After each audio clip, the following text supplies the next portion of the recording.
जय झूलेलाल।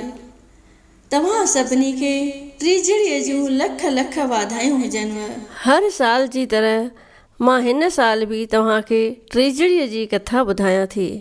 कथा ॾाढी प्रेम सां ऐं पूरी ॿुधिजो। अचो त हाणे ॿुधूं टीजड़ी माता जी कथा। सभई प्रेम सां चओ टीजड़ी माता जी जय।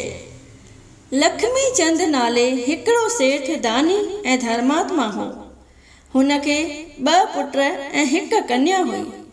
हुन पंहिंजे कन्या जो विवाह दूर देश में करायो हुयो। हुन जा 2 पुट अञा नंढड़ा हुआ। सेठ लक्ष्मी चंद खे यज्ञ करण जो वीचार थियो। तंहिं करे ब्राह्मण खां मुहूर्त कढाए पंहिंजनि 2 पुटनि खे पंहिंजे कन्या जे वठी अचण लाइ मोकिलियाई। 2 भाउर भेण जे घर पहुता ऐं उनखे गॾिजी खाइण लाइ चयाऊं। पर उन्हनि जे भेण खे टीजड़ीअ जो विर्त हो। ॿारनि खे कहिड़ी ख़बर विर्त जी। हुननि बाहि ॿारे भेण खे थाली ॾेखारे चयो त भेण ॾिस हीअ चंड थी। रूपवंती बाहि जे थालीअ खे चंड सम्झी उन्हीअ खे अर्घ ॾेई भोजन खाधो ऐं विर्त छोड़ियो। विर्त जे भंग थियण करे रूपवंतीअ जो पति ॻरी कंडा थी वियो। रूपवंती पंहिंजे पतीअ खे गोॾे ते सुम्हारे सॼो साल सांधे हुनजी सेवा पूॼा कंदी रही। आख़िर वरी जॾहिं सावण जो महीनो आयो तॾहिं टीज जे ऊंधाईअ तिथीअ ते टीजड़ीअ जो विर्त रखी राति जो चंद्रमा खे कचे खीर में खंड विझी अर्घ ॾिनई।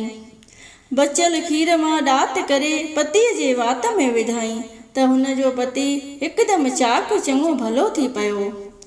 जेको भी प्रेमी सचे निश्चय सां टीजड़ीअ जो विर्त रखी हीअ कथा प्रेम सां पढ़ंदो या ॿियनि खे ॿुधाईंदो उन जा सभई मनोरथ सिद्ध थींदा।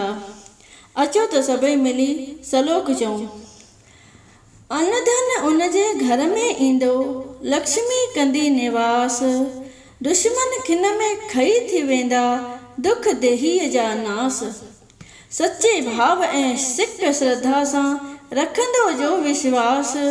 दुखड़ो ॾिसंदो हो त न हरगिज रहंदुसि मन न उदास।